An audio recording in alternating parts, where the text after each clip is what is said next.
இப்ப இருக்கிற technology and டெவலப்மெண்ட்டை வச்சு நிலாவிலேயே இடம் வாங்குற அளவுக்கு மனுஷனுடைய மூளை பயங்கரமா டெவலப் ஆயிடுச்சு. ஏன்னா பூமியில என்ன இருக்குது அப்படிங்கறத தெரிஞ்சுக்கிறத விட ஸ்பேஸ்ல என்ன இருக்குது அப்படின்றத தெரிஞ்சுக்கிறதுலதான் மக்கள் ரொம்பவே ஆர்வமா இருக்கிறாங்க. அண்ட் அதோட விளைபாடா சேட்டலைட்ஸ், ராக்கெட், ஸ்பேஸ் ஸ்டேஷன் சொல்லிட்டு உலக நாடுகள்லாம் போட்டி போட்டுக்கிட்டு தங்களோட இடத்தை ஸ்பேஸ்ல கன்ஃபார்ம் பண்ணணும் அப்படிங்கறதுக்காக நிறைய புதுசா லான்ச் பண்ணிட்டே இருக்கிறாங்க. ஸ்பேஸுக்கு போறதே ஏதோ அப்ராடுக்கு போற மாதிரி அடிக்கடி மாச கணக்குல வருஷ கணக்குல போய் தங்கி இருந்து ஆராய்ச்சிகள் எல்லாம் மேற்கொண்டுட்டு இருக்காங்க. அப்படி பார்க்கும்பொழுது நம்ம பூமியிலேயே ஒரு இடம் இருக்கு. இது வரைக்குமே பாத்தீங்க அப்படின்னாக்கா 4ல இருந்து 5 பேர் வரைக்கும் தான் அந்த இடத்துக்கு போயிட்டு வந்திருக்காங்கன்னு சொன்னா உங்களால நம்ப முடியுமா?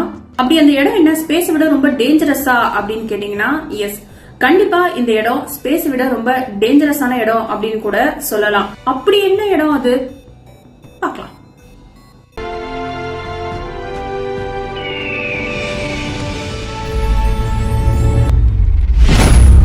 கடல் பயணங்கள் ஆரம்பித்த காலகட்டத்தில் இருந்தே கடலுடைய ஆழத்தை கண்டுபிடிக்கிறது ரொம்பவே ஒரு சேலஞ்சிங்கான விஷயமா தான் இருந்துச்சு. அப்படி 1870s டைமில் HMS சேலஞ்ச் அப்படிங்கிற ஒரு க்ரூ கடல் வழி பயணமாக உலகத்தையே சுற்றி வந்தாங்க. அப்படி அவங்க ஒரு பிளேஸையும் ட்ராவல் பண்ணி கடலுடைய ஆழத்தை கண்டுபிடிக்க ஆரம்பித்தாங்க. இப்படி கடலுடைய ஆழத்தை கண்டுபிடிக்க முயலும் பொழுது ஒரு இடத்துல மட்டும் இவங்களுக்கு பயங்கரமான ஒரு அதிர்ச்சி காத்துட்டு இருந்துச்சு. இப்போ நம்ம கடலுடைய ஆழத்தை கண்டுபிடிக்கிறதுக்கு நிறைய ஸ்மார்ட் டிவைசஸ் அண்ட் டெக்னாலஜியை யூஸ் பண்ணிட்டு இருக்கோம். பட் 1800s டைம்லலாம் பார்த்தீங்கன்னா லீட் லைன் அப்படின்ற ஒரு மெத்தடை தான் யூஸ் பண்ணாங்க. அதாவது நீளமான ஒரு கயிறில் வெயிட் மிஷினை வச்சு அதை கடலுடைய ஆழத்துக்கு அனுப்புவாங்க.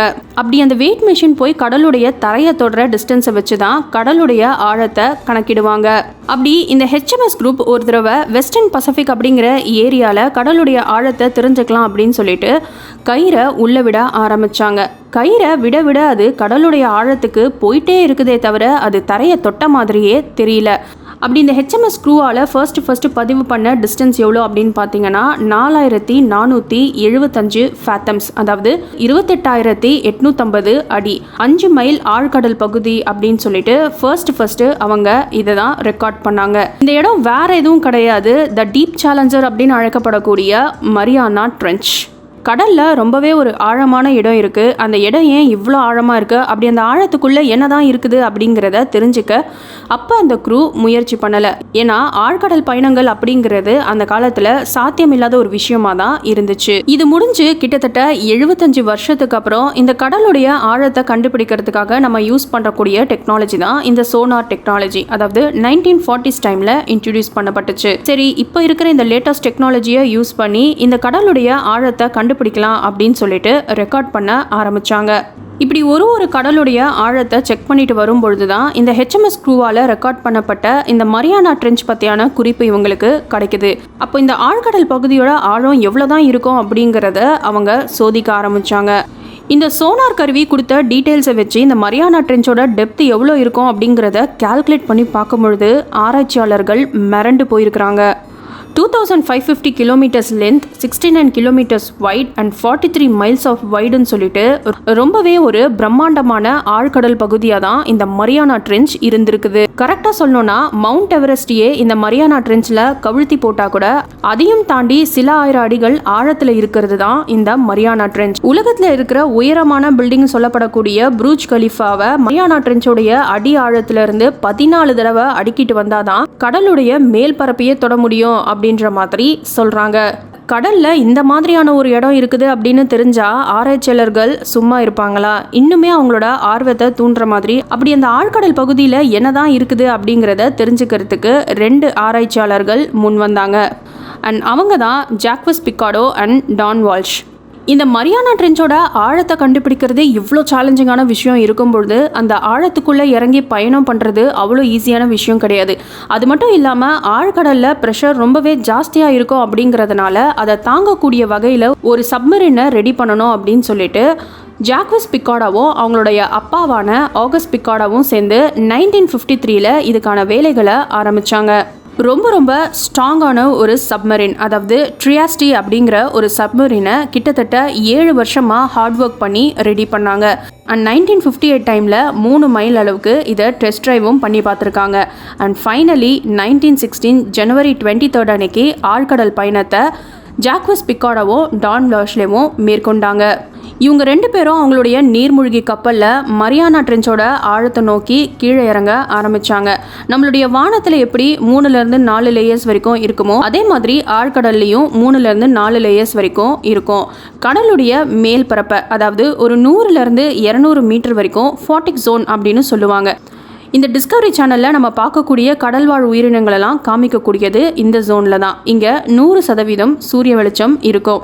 அதை தாண்டி போனோம் அப்படின்னாக்கா ட்விலைட் ஜோன், அதாவது இந்த ஸ்கூபா டைவிங் பண்ணுறவங்கலாம் இந்த லிமிட் வரைக்கும் தான் போவாங்க. அதாவது 200லேருந்து 1000 மீட்டர் வரைக்கும் ஆழம் இருக்கும். இங்கே 90% சூரிய வெளிச்சம் இருக்காது, 10% மட்டும்தான் சூரிய ஒளி இருக்கும். அண்ட் அதை தாண்டி போனோம் அப்படின்னாக்கா மிட் நைட் ஜோன். அண்ட் இங்கே கம்ப்ளீட்டாக இருட்டாக தான் இருக்கும். அதாவது 1000 மீட்டருக்கும் ஆழமான ஒரு பகுதி. இங்க பயோலிமினஸ் சென்ஸ் கொண்ட சில விசித்திரமான உயிரினங்களெல்லாம் பார்க்க முடியும். ஸோ இவங்க 2 பேரும் ட்விலைட் ஜோனை தாண்டி போக ஆரம்பிச்ச உடனே கடல்ல பயங்கரமான இருட்ட ஆரம்பிச்சிருச்சு. ஸோ சப்மரீன்ல இருக்கிற வெளிச்சத்தை வச்சு தான் அவங்க ஆழ்கடலை நோக்கி தன்னுடைய பயணத்தை ஆரம்பிச்சாங்க. இப்படி கொஞ்சம் கொஞ்சமா கீழே இறங்கிட்டு இருக்கும் பொழுது திடீர்னு அவங்களுடைய சப்மரீனை பயங்கரமா ஏதோ ஒன்று தாக்கியிருக்கு. அது தாக்கின வேகத்துல சப்மரீன்ல உள்ள இருந்து வெளியில பார்க்கக்கூடிய கண்ணாடியில லேசான ஒரு விரிசல் ஏற்பட்டிருக்கு. அது என்ன அப்படிங்கிறத கண்ணாடி வழியாக பார்க்கும்பொழுது ஏதோ வெள்ளை நிறத்தில் தோன்றி மறைஞ்சதா சொல்கிறாங்க.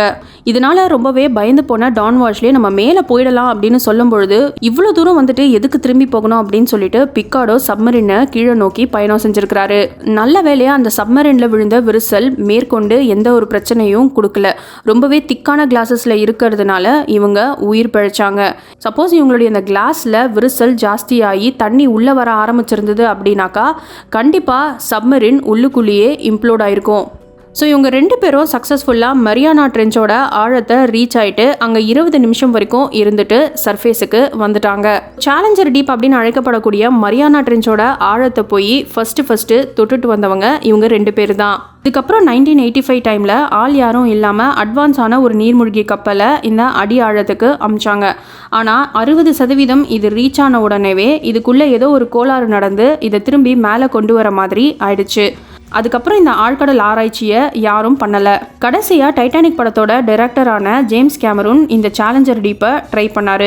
அண்ட் அவரை தொடர்ந்து 2019 விக்டர் அப்படிங்கிறவரும் இந்த மரியானா ட்ரெஞ்சோட ஆழத்துக்கு போயிட்டு வந்தார். இவர் தான் மரியானா ட்ரெஞ்சோட ஆழத்தில் ஒரு பிளாஸ்டிக் கவர் இருக்குது அப்படிங்கிறதையும் கண்டுபிடிச்சாரு. ஸோ மொத்தமாகவே பார்த்தீங்கன்னா 4லேருந்து 5 பேர் வரைக்கும் தான் இந்த மரியானா ட்ரெஞ்சோட ஆழத்துக்கு போயிட்டு வந்திருக்கிறாங்க. ப்ளஸ் போனஸாக ஒரு பிளாஸ்டிக் கவர். பொதுவாக இந்த ஆழ்கடல் பகுதியில் அழுத்தம் ரொம்பவே ஜாஸ்தியாக இருக்கும். அண்ட் அது மட்டும் இல்லாமல் சுத்தமாக சூரிய ஒளியே இந்த இடத்துல படாது. அதனால் பயோலுமினஸ் சென்ஸ் கொண்ட சில விசித்திரமான உயிரினங்களை இந்த பகுதியில் பார்க்க முடியும். ஒரு சில ஆயிரம் வருஷங்களுக்கும் ஏற்படக்கூடிய இந்த சுனாமி, எர்த்குவேக், ஆஸ்ட்ராய்டு அட்டாக்ஸ் மூலமா இயற்கை பேரழிவுகள் நடக்கும். ஃபார் எக்ஸாம்பிள் பில்லியன்ஸ் ஆஃப் இயர்ஸுக்கு முன்னாடி பூமியில் வாழ்ந்த டைனோசர் இனம் மொத்தமாக அழிஞ்சு அதுக்கப்புறமா பரிணாம வளர்ச்சி மூலமா மனுஷங்க இப்போ பூமியில் இருக்கிற மாதிரி. ஆனால் இந்த ஆழ்கடல் பகுதியை பொறுத்த வரைக்கும் எந்த ஒரு இயற்கை பேரழிவும் இந்த இடத்துல இருக்கிற உயிரினங்களை பாதிக்காது. ஸோ எந்த ஒரு பரிணாம வளர்ச்சியுமே அடையாம தான் இப்போ வரைக்கும் இந்த இடத்துல இருக்கிற உயிரினங்கள்லாம் வாழ்ந்துட்டு இருக்கு. சரி, இப்போ ஹீரோ ஆஃப் தி ஸ்டோரிக்கு வருவோம். இந்த மாதிரியான ஆழ்கடல் பகுதியில அழுத்தம் ரொம்ப ரொம்ப ஜாஸ்தியா இருக்கும். அதாவது சர்ஃபேஸ்ல இருக்கிறத விட 1000 டைம்ஸ் இந்த இடத்துல எல்லாம் பிரஷர் ரொம்பவே ஜாஸ்தியா இருக்கும். ஆனா இந்த மாதிரியான ஒரு அழுத்தத்துல வாழக்கூடிய ஒரு அரிய வகை மீன் தான் இந்த ஆங்குலர் ஃபிஷ். 90s கிட்ஸோட ரொம்ப ரொம்ப ஃபேவரட்டான ஒரு அனிம் மூவி தான் ஃபைண்டிங் நீமோ.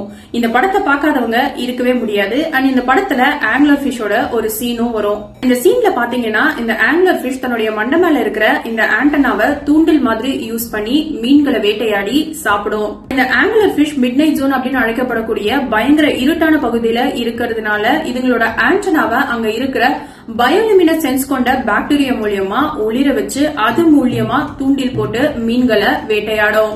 இந்த மாதிரி தூண்டில் போட்டு சின்ன சின்ன மீன்களை புடிச்சு சாப்பிடறதுனாலயே இந்த மீனுக்கு ஆங்குலர் ஃபிஷ் அப்படிங்கிற பேர் வந்துச்சு. Wanna get you. I'm gonna get you. I'm gonna swim with you. I'm gonna get you. I'm gonna be your best friend. Good feelings gone. ஆழ்கடல்ல இருக்கக்கூடிய அதிகப்படியான அழுத்தத்தை தாங்குற மாதிரி தான் இதுங்களுடைய உடம்பு வடிவமைக்கப்பட்டிருக்கு. அதாவது கேஸ்னால ஃபில் ஆகாம ஃபுல்லாமே நீர்னாலேயே இது உருவாக்கப்பட்டிருக்கு. அதே மாதிரி சர்ஃபேஸ்ல வாழக்கூடிய மீன்களுக்கு இருக்கிற ஸ்விம் பிளாடர்ஸ் இந்த ஆங்குலர் ஃபிஷஸ்க்கு இருக்கிறது கிடையாது. டீப் ஓஷன்ல இருக்கிற ஃப்ரீசிங் டெம்பரேச்சருக்கு சர்வைவ் ஆகிற மாதிரி ரொம்பவே கம்மியான உயிரினங்கள் மட்டும்தான் இந்த ஆழ்கடல் பகுதியில பார்க்க முடியும். சோ அந்த மாதிரி எப்பயாச்சும் கிடைக்கிற உணவை சாப்பிட்டுட்டு தான் இந்த மீன்கள் உயிர் வாழும். அதாவது இதுங்களுடைய மெட்டபாலிசம் ரொம்பவே ஸ்லோவா இருக்கும். சோ நாட்கணக்குல இதுங்களால உணவு இல்லாம ஆழ்கடலை சுத்தி வர முடியும். இந்த ஆங்குலர் ஃபிஷஸ்ல பெரும்பாலும் ஃபீமேல் ஃபிஷஸ் தான் இருக்கும். மேல் ஃபிஷஸ் ரொம்ப ரொம்ப கம்மியான அளவுல தான் இருக்கும். அது மட்டும் இல்லாம ஃபீமேல் ஃபிஷை கம்பேர் பண்ணும்பொழுது பாடி சைஸ்ல மேல் ஃபிஷ் ரொம்பவே குட்டியா இருக்கும். அதாவது ஃபீமேல் ஃபிஷோட வெறும் 10% அளவுல தான் இந்த மேல் ஃபிஷஸ்லாம் இருக்கும். இந்த மாதிரியான ஒரு சைஸ் டிஃபரன்ஸ்ல இதுங்களுடைய ரீப்ரொடக்ஷன் ப்ராசஸ் எப்படி இருக்கும்? அங்கதான் நாங்க கதையில ஒரு ட்விஸ்ட் வச்சிருக்கோம். அங்க கொண்டே வச்சீங்க. பொதுவா இந்த மீன் வகையில ஆண் மீனானது பிறந்த கொஞ்ச நாள்லயே ஃபுல்லா க்ரோ ஆயிடும். அதாவது அடல்ட் ஸ்டேஜ ரீச் பண்ணிடும். ஒன்ஸ் இது அடல்ட் ஸ்டேஜ ரீச் பண்ண உடனே ஒரு ஃபீமேல் மீனை தேட ஆரம்பிக்கும். சோ தனக்கு ஏத்த மாதிரியான ஒரு மேட் கிடைச்ச உடனே இந்த ஆண் மீன் பெண் மீனோட உடம்போட போய் ஒட்டிக்கும். ஒட்டிக்கிட்ட கொஞ்ச நேரத்திலேயே இந்த ஆண் மீன் செத்து போயிடும். பெண் மீன் இந்த ஆண் மீனுடைய உறுப்புகளை தன்னுடைய நியூட்ரிஷனா யூஸ் பண்ணிக்கும். அண்ட் எப்ப அதுக்கு குட்டி போடணும்னு தோணுதோ அப்ப இந்த ஆண் மீனுடைய ஸ்பெர்ம்ஸ் அது யூஸ் பண்ணி ரீப்ரொடக்ஷன் பண்ணிக்கும். என்னடி இது? கடைசி வரைக்கும் இந்த ஆண் மீன் பெண் மீனோட ஒரு அங்கமாவே மாறிடும். இது என்ன பிரமாதம்? இது விட பெசலைட் ஒண்ணு இருக்கு. இன்னுமே சுவாரஸ்யமான விஷயம் என்ன அப்படின்னு பாத்தீங்கன்னா, ஒரு பெண் மீன் ஒரே ஒரு ஆண் மீனோட மட்டும் மீட்டிங் பண்ணாது. லேட்டஸ்டா நடந்த ரிசர்ச் படி ஒரு பெண் மீன் மொத்தம் 8 ஆண் மீன்கள் வரைக்கும் கூட மீட்டிங் பண்ணும். அண்ட் இந்த ஆண் மீன்கள் எல்லாமே இந்த பெண் மீனோட உடம்புல ஒரு அங்கமாவே கடைசி வரைக்கும் இருந்துரும்.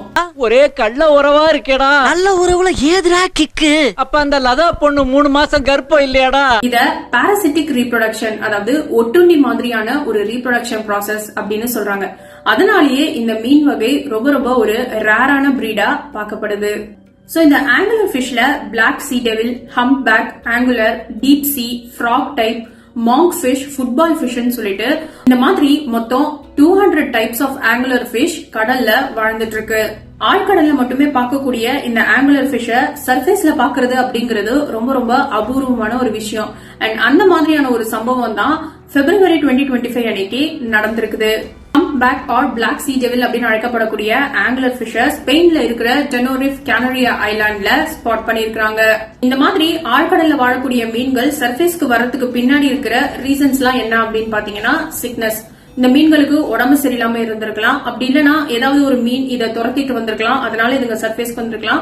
அண்ட் மூணாவது ரொம்ப முக்கியமான ரீசன், இந்த மாதிரியான மீன்களால கடலுக்கு அடியில நடக்கக்கூடிய சில மாற்றங்கள், அதாவது டெக்டானிக் பிளேட்ஸோட மூவ்மெண்ட்ஸ், அதனால ஏற்படக்கூடிய எர்த்குவேக், வால்கனிக் ஆக்டிவிட்டின்னு சொல்லிட்டு இந்த மாதிரியான வைப்ரேஷன்ஸ அதுங்களால உணர முடியும். For example doomsday fish, twilight zone அப்படின்னு அழைக்கப்படக்கூடிய வெறும் 10% மட்டும் சூரிய ஒளி படக்கூடிய இடத்துல மட்டும்தான் இந்த மீன்களை பார்க்க முடியும். சப்போஸ் இந்த மீன்களை சர்ஃபேஸ்ல பார்த்தாங்க அப்படின்னாக்கா ஜப்பானிய மீனவர்கள் இத ஒரு கெட்ட சகுனம் அப்படின்னு சொல்றாங்க. ஜப்பான் லாங்குவேஜ்ல இந்த மீனை யுகுனோசுகி அப்படின்னு சொல்றாங்க. அதாவது கடவுளுடைய தூதர்கள். ஆழ்கடல்ல ஏதாவது ஒரு மாற்றம் நடந்தது அப்படின்னா மட்டும்தான் இந்த மீன்களை சர்ஃபேஸ் பகுதியில பார்க்க முடியும். அதுக்கேத்த மாதிரி ஏதாவது ஒரு இயற்கை பேரழிவு அப்ப நடக்கும் அப்படிங்கறத உணர்த்தோம். 2011ல கூட்டம் கூட்டமா இந்த மீன்கள் எல்லாம் கரையொதுங்கி இறந்து போயிடுச்சு. அண்ட் அதோட விளைவா அந்த வருஷம் ஜப்பான்ல பயங்கரமான ஒரு நிலநடுக்கமும் சுனாமியும் வந்துச்சு. சோ அதே பிப்ரவரி மாசத்துல ஒரு டூம்ஸ்டே ஃபிஷ் மெக்சிகோல கரையொதுங்கி இறந்து போயிடுச்சு. இந்த 2 மீன்களும் சர்ஃபேஸ்ல ஸ்பாட் பண்ண கொஞ்ச நாள்லயே மியான்மர்ல பயங்கரமான ஒரு நிலநடுக்கம் ஏற்பட்டிருக்கு. சோ இந்த மீன்களுக்கு பின்னாடி சொல்லப்படக்கூடிய இந்த கதைகள்லாம் உண்மைதானா இல்ல இது வெறும் கோஇன்சிடென்ஸா அப்படிங்கறது தெரியல. ஆங்குலர் ஃபிஷ் கரைக்கு வந்த கொஞ்ச நேரத்திலேயே இறந்து போயிடுச்சு. சோ மெரைன் பயாலஜிஸ்ட் இத பத்தி மேற்கொண்டு ஆராய்ச்சி பண்றதுக்கும் ஸ்டடி பண்றதுக்காக அதை எடுத்துட்டு போயிட்டாங்க.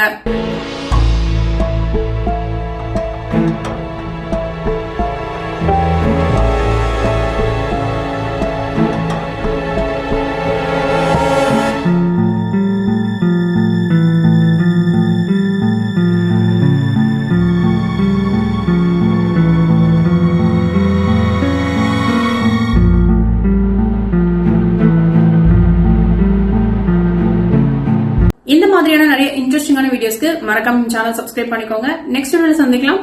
நன்றி.